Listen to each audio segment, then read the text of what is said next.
Well, Neil is kind of ubiquitous to Lethbridge, so especially in the contracting world. 2 or 3 winters ago, I get a call just out of the blue from Neil. He says, "You got to come out to Lamb Weston, Blair. You know, we got they got an underground leak. Can't figure out where the water leak's coming from. You know, you've got intimate knowledge of how the plant went together and the underwater services and all that." So there we are, you know, in February, minus 30. You know, big hole in the ground. Crews standing by, waiting, trying to figure out this water leak that could potentially shut down this plant, right? That's where Neil and his company DMT have just become like this go-to contractor in Southern Alberta. So when everyone needs, you know, is truly in a pinch or needs out of a jam, they're one of the first people they'll call, myself included. And that was one of the things I loved so much when I went there, is you just felt like part of a team.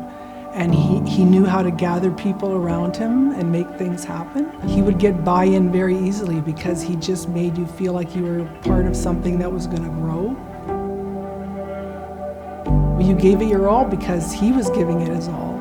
And it just felt good to be part of something like that. But Neil's so open and flamboyant and awkward sometimes. We're sitting at a boardroom meeting with old Cavendish people, and there's big white-collared people there, and I'm sitting there, I'm shaking. So everyone has to go around the table and explain themselves, and Neil just goes off.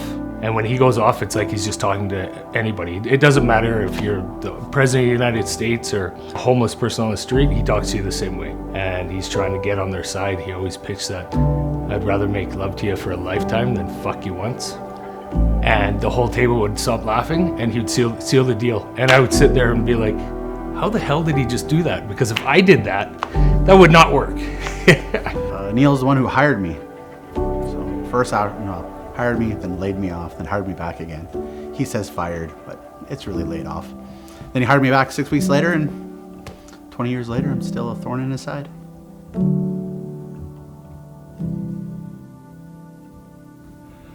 It's a good thing he's a big guy, because he has to have a big frame to carry that big heart of his around, because it's massive.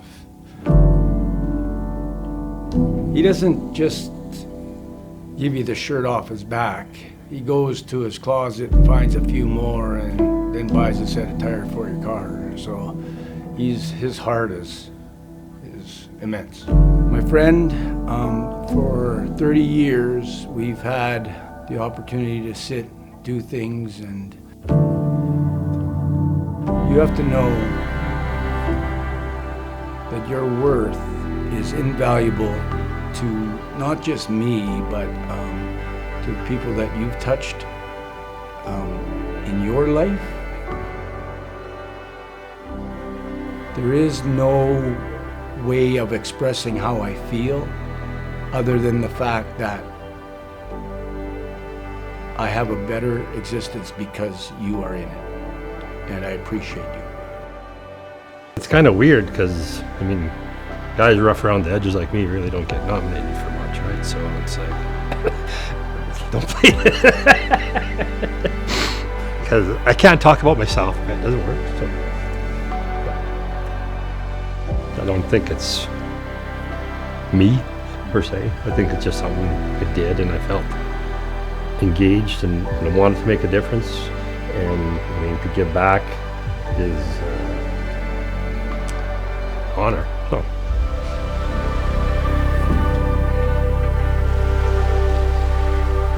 Neil, I'd like to personally congratulate you on being recognized by the Lethbridge Construction Association on their 70th year anniversary.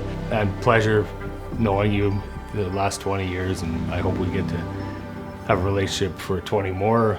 You're a great guy, and you're a great leader, and you're a great inspiration to the people that work with you. It's well-deserved, and couldn't happen to a better guy than yourself. Take care, be well, and I look forward to you buying the next round.